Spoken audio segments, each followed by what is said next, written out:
New York, une ville qui ne dort jamais, mais qui suffoque chaque été. Les vagues de chaleur transforment ses rues en fournaises, où l'asphalte brûle et l'air devient irrespirable. Et si une idée futuriste changeait tout? Et si New York recouvrait ses avenues de voiles géants, solaires et intelligents, projetant une ombre artificielle permanente? Chaque année, la chaleur urbaine tue des centaines de New-Yorkais.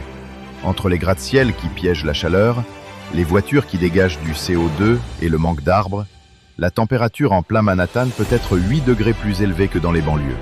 Les climatologues parlent de l'effet îlot de chaleur. Et si la solution n'était pas seulement de planter plus d'arbres, mais de créer une ombre artificielle géante?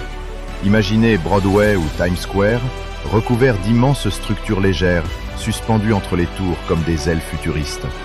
Ces voiles ne seraient pas de simples toiles.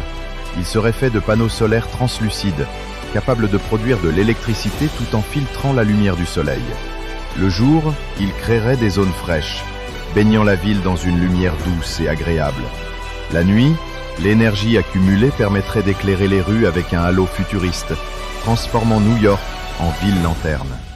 Sous ces canopées, les piétons marcheraient à l'abri des rayons brûlants.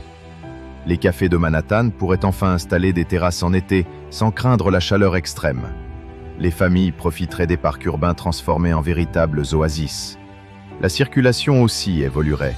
Taxis et bus rouleraient à l'ombre, consommant moins d'énergie pour la climatisation. New York, la ville écrasée par le soleil, deviendrait la capitale mondiale de l'ombre artificielle. Mais cette idée soulève des défis colossaux. Des milliards de dollars seraient nécessaires pour couvrir seulement quelques avenues. La résistance face aux ouragans, aux tempêtes de neige et aux vents violents reste un casse-tête technologique. Et certains posent la question, est-ce vraiment naturel de vivre sous un ciel artificiel? Alors, dans 20 ou 30 ans, verrons-nous New York transformée en cité futuriste, protégée par un toit d'ombre géant? Ou bien continuerons-nous à marcher sous un soleil brûlant, prisonniers d'un climat de plus en plus extrême?